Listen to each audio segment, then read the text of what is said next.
Governor راج کی جانب جایا جائے گا تاکہ اس جو سچویشن ہے اس کو ڈیفیوز کیا جائے۔ ساتھ ساتھ میں دیکھ رہا تھا کہ بنوں میں، ڈی خان میں، کرم میں واقعات ہوئے ہیں، ہمارے 6 جوان شہید ہو گئے ہیں، لا اینڈ آرڈر کی سچویشن خراب ہے، اور صوبے کے بھی اندر یہ بات کی جا رہی ہے کہ جی گورننس کا فقدان ہے، جو مرکز میں بھی یہی صورتحال ہے اور صوبوں میں بھی یہی حالات ہیں کہ جو گورننس ہے وہ روز بروز جو ہے وہ نیچے جا رہی ہے۔ بہرحال اب یہ کل کا دن بڑا اہم ہے، اور جہاں تک ملاقات کی بات ہے تو وفاق یا صوبہ جو ہے پنجاب کا، چونکہ ان کا وہ ہے ملاقات کے حوالے سے اختیار، تو وہاں سے یہ کہا جا رہا ہے کہ جناب یہ سیاسی طور پر ایک ڈرامہ بنایا جاتا ہے، اندر جا کے ملاقات کر کے پھر باہر آ کے ایک افراتفری پیدا کرنے کی کوشش کی جاتی ہے، اور دسمبر میں کچھ بڑا کرنے کی باتیں ہو رہی ہیں۔ تو اب اگر دسمبر میں اس قسم کی کوئی موو آتی ہے، پھر یہ خیال کیا جاتا ہے کہ جناب اگر سیاسی ملاقات نہیں کروانی تو ان کی کسی بہن کی ملاقات کروا دی جائے تاکہ ان کو تسلی ہو جائے۔ اس حوالے سے آپشن ہے کہ شاید کوئی ایک آدھ ملاقات کل ہو جائے، لیکن اس میں بھی یہ کہا جائے گا کہ پھر ایسے نہ ہو کہ جب آپ باہر نکلیں تو ٹویٹر سے ایک بیان جو ہے وہ سخت سا جاری کر دیا جائے۔ تو یہ جو معاملات ہیں، یعنی جو ایک اگر آپ دیکھیں تو سوشل میڈیا پہ ایک اسرائیاں افواہ پروپیگنڈا چل رہا ہے کہ جناب اس وقت آرمی کا کوئی سربراہ نہیں ہے، حالانکہ حکومت نے آج واضح کیا ہے کہ جناب آرمی چیف کی تقرری 3 سال کے لیے ہوئی تھی۔ 26ویں آئینی ترمیم میں کہا گیا ہے کہ جناب آرمی چیف جو ہیں وہ 5 سال کی ان کی تقرری ہے، تو وہ خود بخود ان کی جو 3 سالہ مدت ہے وہ 5 سال میں تبدیل ہو گئی ہے۔ کچھ آئینی قانونی ماہرین جو ہیں اپوزیشن کی جانب وہ اس چیز کو ایکسیپٹ نہیں کر رہے۔ جہاں تک جو چیف آف ڈیفنس فورسز کے حوالے سے بات ہے تو وہ حکومت بھی تسلیم کر رہی ہے کہ اس کا اعلامیہ آنا ہے،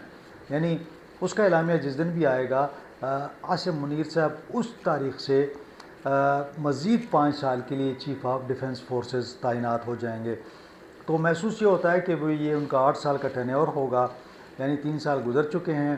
اور مزید 5 سال ہوں گے، تو 2030 تک یہ جا سکتا ہے۔ اب اس میں بعض لوگ یہ بھی کہتے ہیں کہ جی اگر جتنا ڈیلے کریں آپ اس میں، یعنی آپ اس کو ڈیلے کرتے جائیں، آپ چونکہ آرمی چیف کی مدت تو چل رہی ہے وہ 2027 تک ہے، تو اگر 2027 تک اس کو کھینچتے ہیں اور پھر اس کے بعد نوٹیفیکیشن کرتے ہیں تو یہ مدت جو ہے 2032 تک چلی جائے گی، یعنی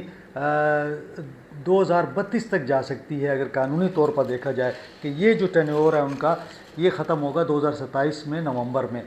تو پھر اگلا ٹینیور جو ہے پھر وہ سب شروع ہوگا۔ تو یہ ایک کنفیوژن ہے، ابھی تک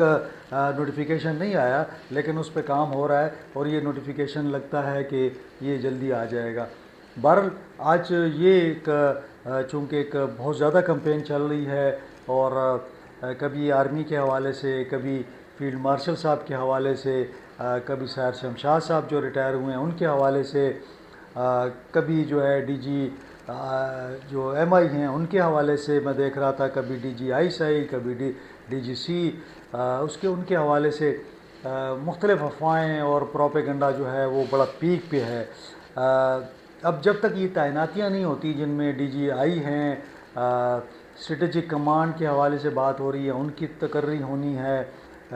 vice chief of army staff کی تقرری ہونی ہے، تو جب تک یہ تقرریاں تمام نہیں ہوتی ہیں میرے خیال میں کہ یہ جو افواہیں ہیں اور یہ جو ایک پروپیگنڈا کیا جا رہا ہے یہ چلتا رہے گا، کیونکہ بڑے لوگوں کا روزگار، بڑے لوگوں کا روٹی روزی جو ہے نا وہ انہی خبروں سے چل رہی ہے۔ بہرحال اب حکومت چونکہ دیکھنا ہے کہ کب ہمارے وزیر دفاع صاحب واپس آتے ہیں، وزیر اعظم صاحب کے انتظار ہے کہ وہ آئیں تو یہ معاملات جو ہیں نوٹیفیکیشن کے آگے چلیں، جو نوٹیفیکیشن انہوں نے دینا ہے وہ آگے آ جائے۔ بہرحال اب کل کا دن بھی اہم ہے، اور دیکھتے ہیں کہ صورتحال کہاں جاتی ہے،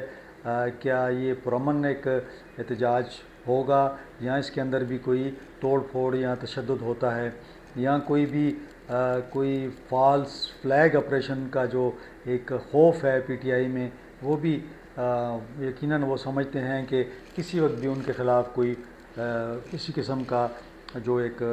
9 مئی ہے وہ 9 مئی کو فالس فلیگ آپریشن کہتے ہیں، تو ان کا مطلب یہ ہے کہ اس قسم کا کوئی حرکت نہ ہو جائے جس سے کم از کم جو ہے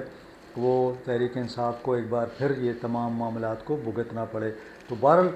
اب دیکھتے ہیں کہ صورتحال کہاں جاتی ہے۔ پاکستان کا جو سیاسی ماحول ہے